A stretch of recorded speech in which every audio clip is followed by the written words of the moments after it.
Muito boa tarde, chamo-me Marcelo Rebelo de Sousa, sou professor de jovens mais velhos que vocês, mas hoje vou matar saudades das milhares de aulas que dei ao longo da minha vida e venho homenagear esta equipa, estudo em casa e agradecer-lhe, agradecer como professor e agradecer como Presidente da República.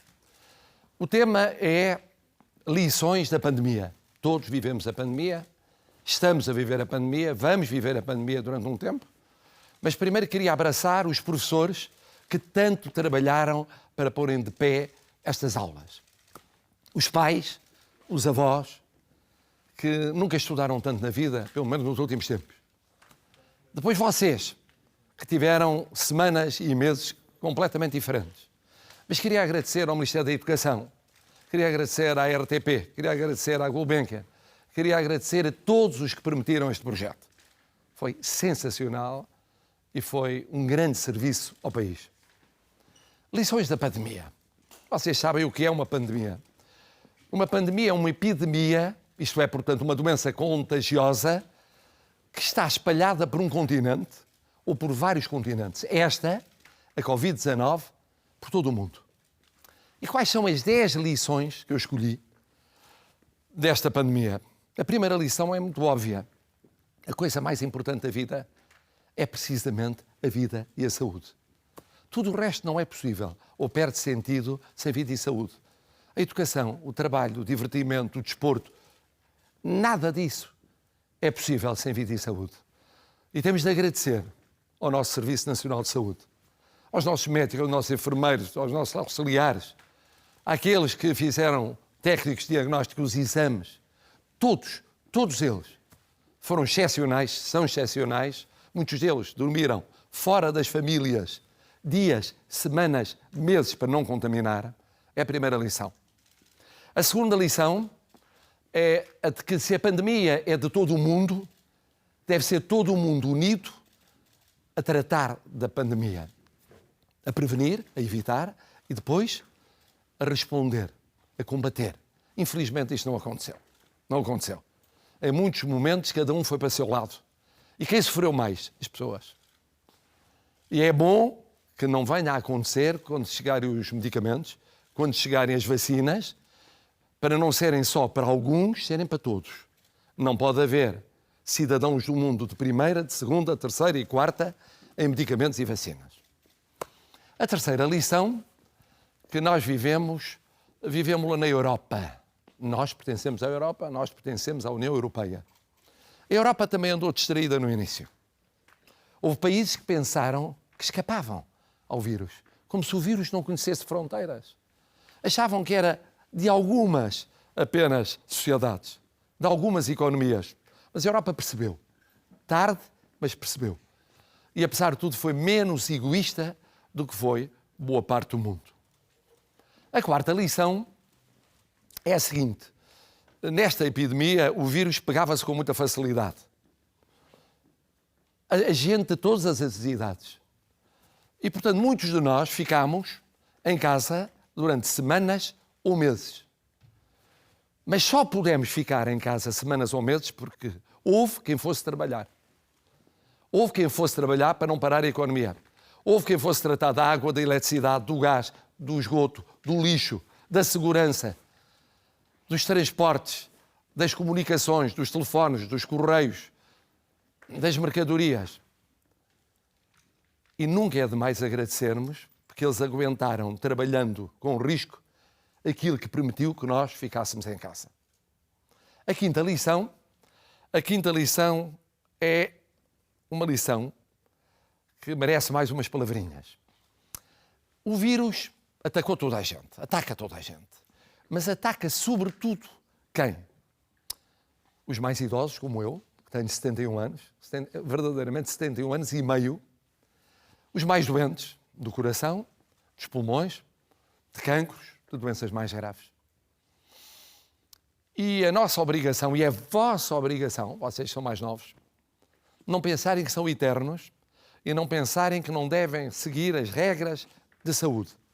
A máscara quando necessária, a distância quando imposta, os cuidados de limpeza, para proteger os mais velhos e mais doentes. E ao mesmo tempo pensarem aquilo que lhes devem, que nos devem. Porque nos devem muita experiência, muito trabalho ao longo da vida e até tratarmos de vós. Levar à escola, trazer da escola, estudar, substituir os pais em muitas circunstâncias. Não se esqueçam disso.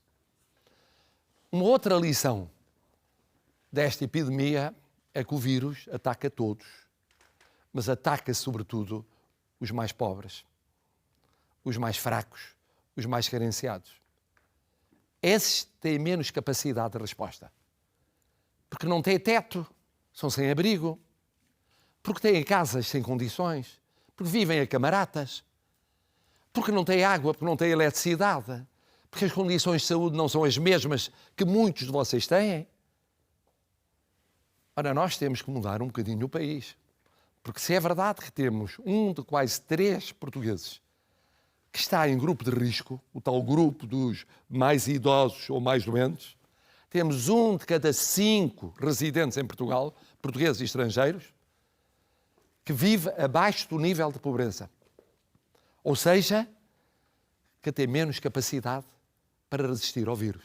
Quando um dia se fizer os estudos, ver-se-á que, embora haja mais ricos que também foram tocados pelo vírus, foram sobretudo os mais pobres que sofreram com o vírus. Em Portugal, como por todo o mundo. Uma outra lição, que eu chamaria a 7ª lição. E essa 7ª lição é sobre os milhares de imigrantes. Sabem que nós somos um país espalhado pelo mundo. E são milhares de imigrantes que quiseram vir a Portugal nas férias da Páscoa. E nós tivemos de lhes pedir para eles não virem sacrificando o encontro com as famílias. Muitos deles estavam desempregados ou tinham o trabalho parado nesses países onde as economias travaram. Para não virem, para não haver o risco de aumentar o contágio. Vinham de países onde, naquela altura, o contágio era anterior e mais forte do que em Portugal. E sacrificaram-se. E agora estamos a pedir aos milhares e milhares que vêm para férias de verão que tenham cuidado no encontro com os avós, com os pais, com os tios, com os familiares, para conseguirmos ir fazendo baixar o número de infectados em Portugal. E o que é espantoso é que os nossos irmãos, espalhados, sobretudo pela Europa, mas também por todo o mundo, perceberam, aceitaram, colaboraram, vão colaborar, percebendo que é uma causa nacional. É de todos. E depois temos uma 8ª lição. E esta lição também exige que eu perca um bocadinho mais de tempo.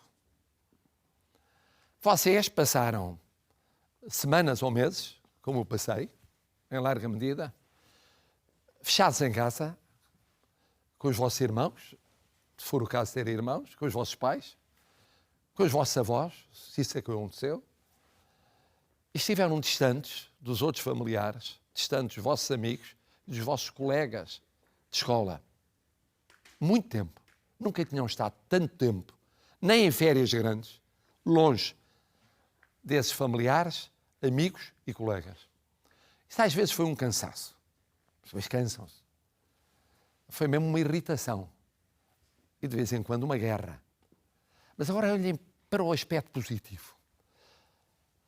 Nunca, nos últimos anos, tiveram, porventura, tanto tempo juntos com os vossos irmãos e com os vossos pais. Porque os pais têm trabalho. E não estavam em teletrabalho. Normalmente não estavam a trabalhar em casa no computador.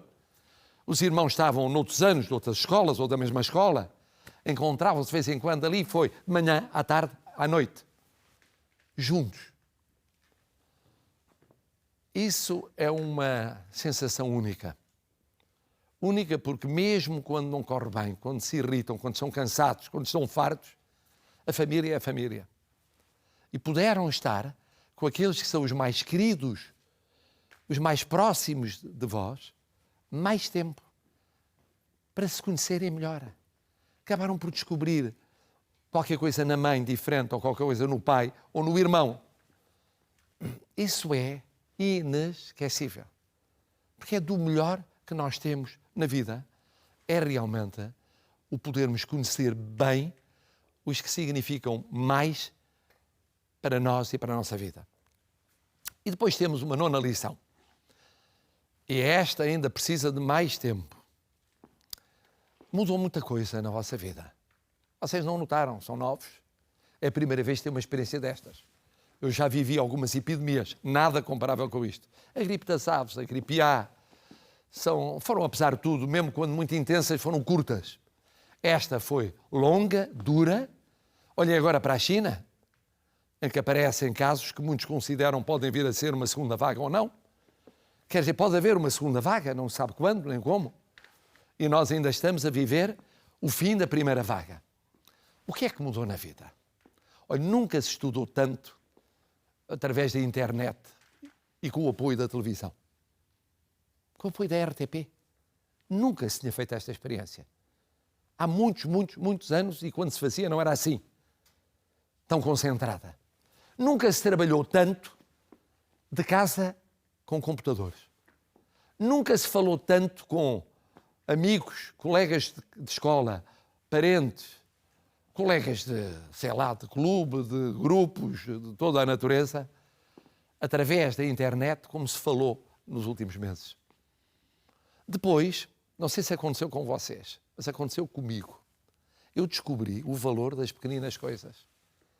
Quando nós não podemos sair de casa, não podemos viajar, não podemos ir à praia, não podemos ir correr, não podemos praticar desporto, não podemos estar com os amigos, não podemos jogar à bola nas escolas, não podemos fazer visitas que gostaríamos de fazer, e estamos ali fechados em casa. Cada pequeno gesto ganha uma importância fundamental.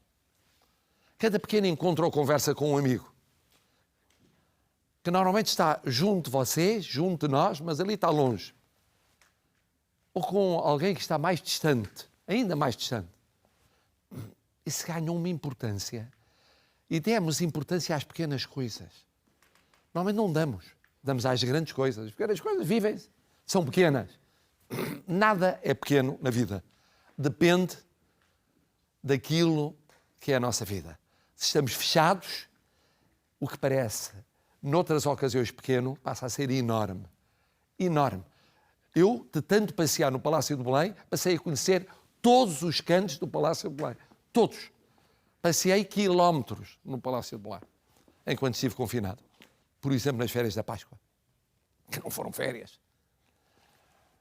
E isto fica para a vida. Isto fica para a vida. Vai haver mais teletrabalho, mais trabalho em casa com computador. Vai haver no futuro mais experiências usando o computador, mais do que já se usa, e a televisão, e outros meios assim, para aprender e ensinar. E, por outro lado, percebe-se a importância das pessoas que normalmente são aqueles com quem nós estamos todos os dias e, de repente, ficamos distantes dessas pessoas durante semanas e meses. Nós, às vezes, chamamos a isso saudade. Mas se não fosse saudade, é a vontade de os encontrar. A vontade de ter experiências que foram proibidas durante aquele período de tempo. E agora pensem nas pessoas que vivem fechadas todos os dias da sua vida. Não estou a falar só dos presos. Estou a falar daqueles que, por causa da idade, ficam presos em casa, vivem em andares altos e não saem de casa semanas, meses, anos. Os que, por razões físicas, não saem de casa. Os que têm dificuldade de mobilidade, de movimentação e não convivem com os outros. Ponham-se na posição deles. De todas as idades. E imaginem o que é estar preso em casa. Vocês tiveram algum tempo presos em casa. Agora deem o valor daqueles que estão presos em casa contra a vontade, eternidades. Eternidades. Ora, vocês, assim como sentiram quando desconfinaram, que é um novo verbo que foi inventado, isto é, quando saíram, começaram a sair e começaram a encontrar-se.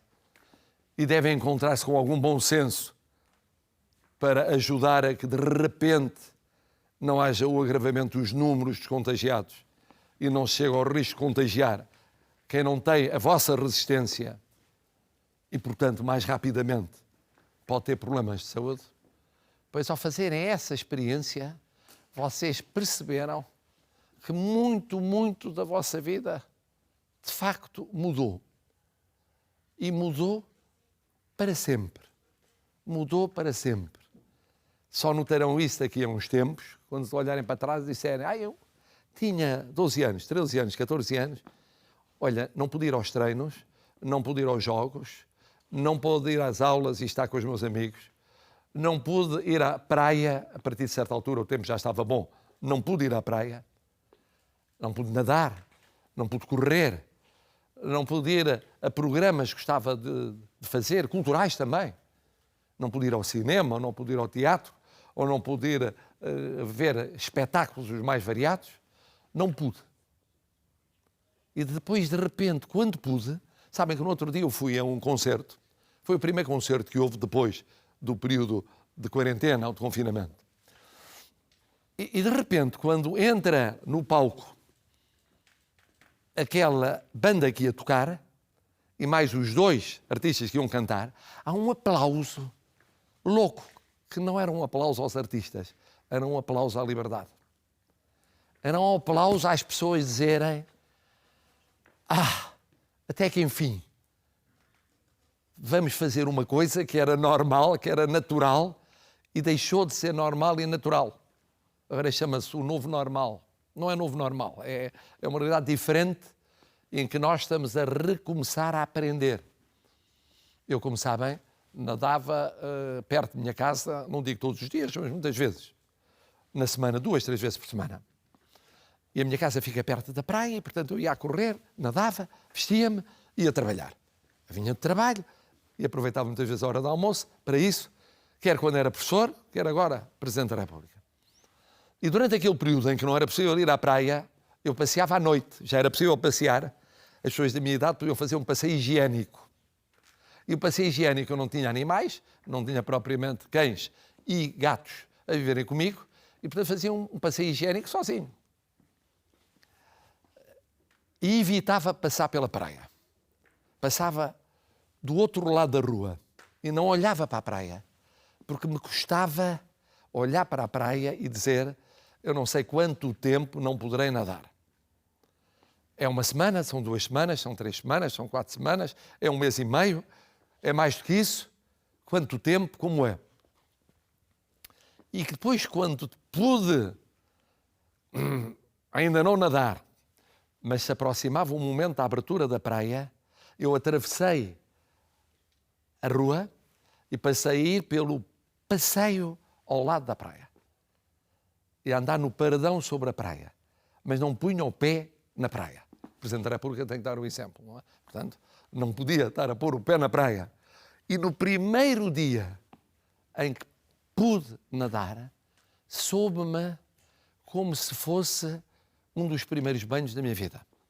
Como se tivesse 5 anos, ou 6 anos, ou 7 anos, foi quando comecei a mergulhar na praia.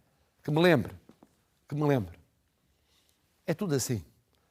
Dá-se valor àquilo que é raro, mas só foi possível chegar onde chegamos, e é bom que seja a melhorar e não a piorar, porque todos fizemos um sacrifício que era preciso fazer.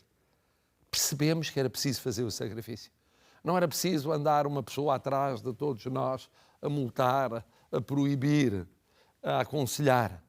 Nós percebemos que era muito pior, ou podia ser muito pior, se por livre vontade não tivéssemos feito o que fizemos.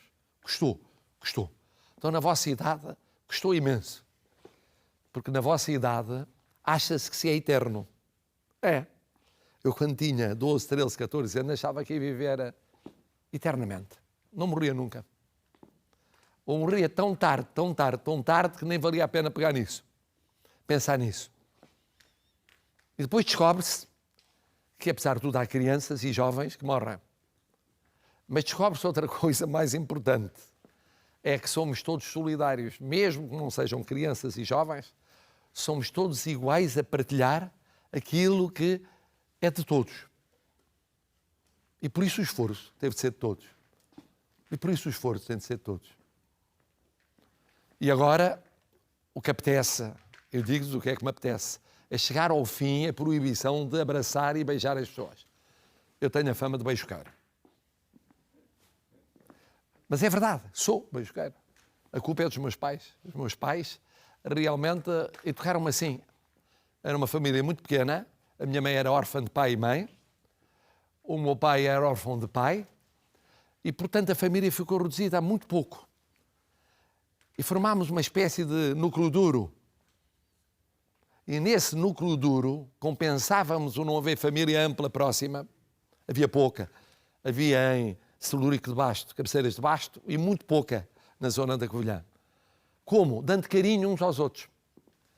E, portanto, eu agora sou igual ao que os meus pais me educaram a ser. E faz-me falta passar por alguém que é um grande amigo, mais do que um grande amigo, um neto, e não abraçar, e não beijar.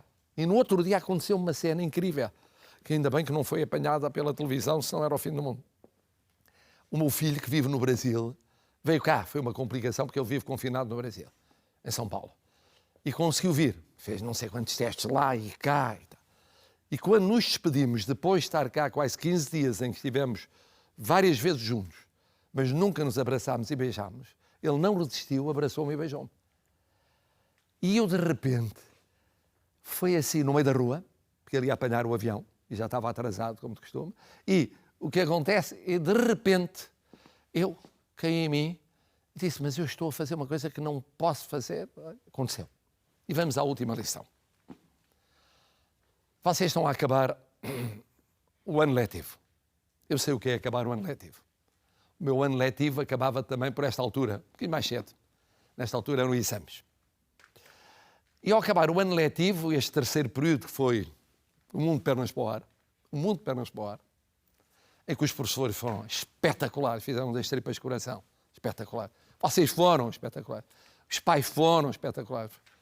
Fizemos todos as tripas de coração e estamos a fazer. Pode acontecer que o ano letivo tenha corrido melhor ou pior para cada um de vocês. Em notas, naquilo que aprenderam, no que estudaram ou não estudaram. Isso acontece.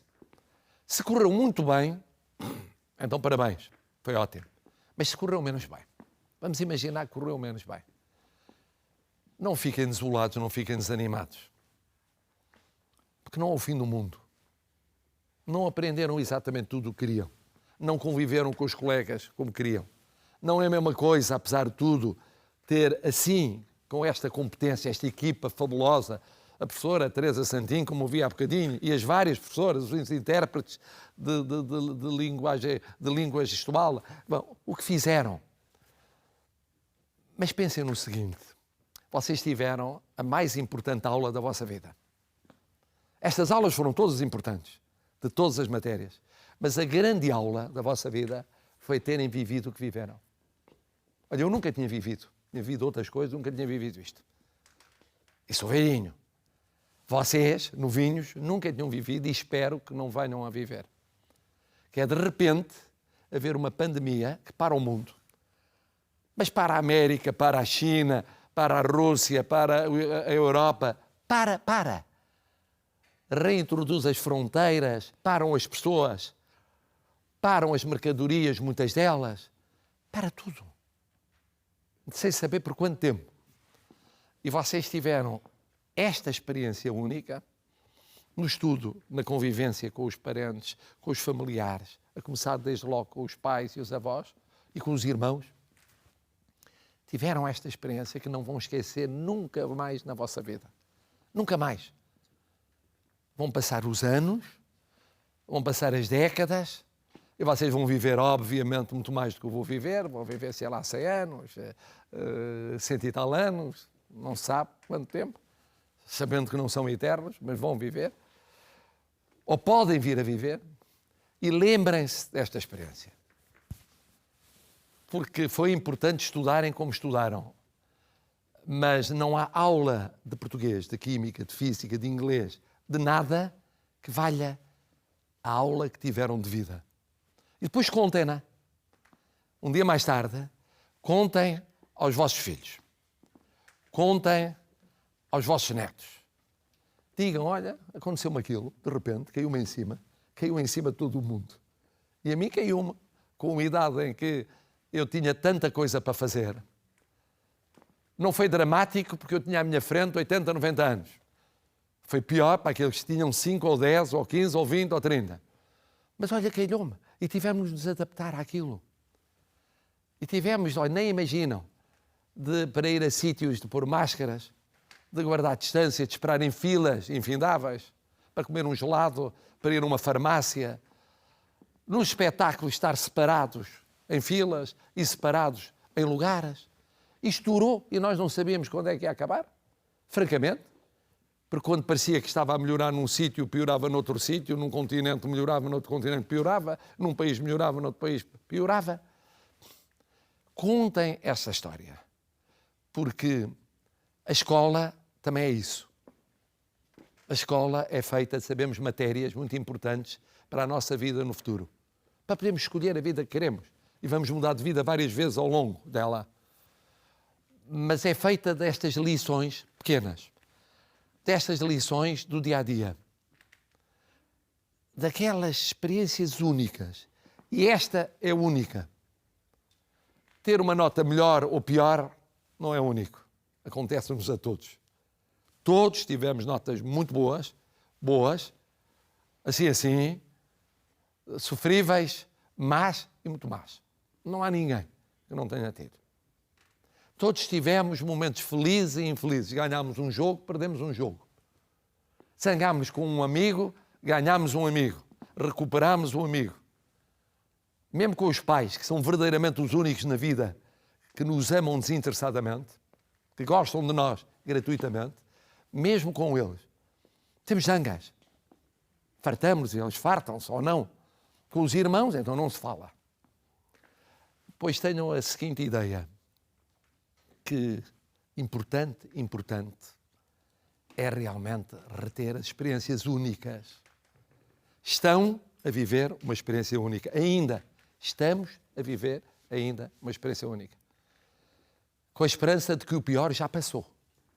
Tendo trabalhado para que o pior já tivesse passado. Trabalhando para que o pior não regresse. Esperando que o pior não vai regressar. Mas é uma experiência única. E a vossa vida vai ser muito marcada também por ela. E é isto que tinha a dizer-vos. Como de costume, eu acabo sempre as minhas aulas antes do tempo. Fui sempre assim com um professor. É uma maçada, porque prevê tantos minutos, e aqui são 30 minutos. Eu vou acabar um bocadinho antes dos 30 minutos. Lá era porque havia perguntas. Aqui não há perguntas. E termino mandando-lhes um abraço, que é o abraço do Presidente da República, a vocês e a todos os que viveram este mundo fascinante que foi estudo em casa, mas um abraço do amigo, porque um professor é sempre um amigo. É um dos amigos que se somam aos outros amigos. Não chega a ser um familiar, mas é perto disso. E é também um abraço do amigo Marcelo Rebelo de Sousa que eu lhes queria daqui enviar.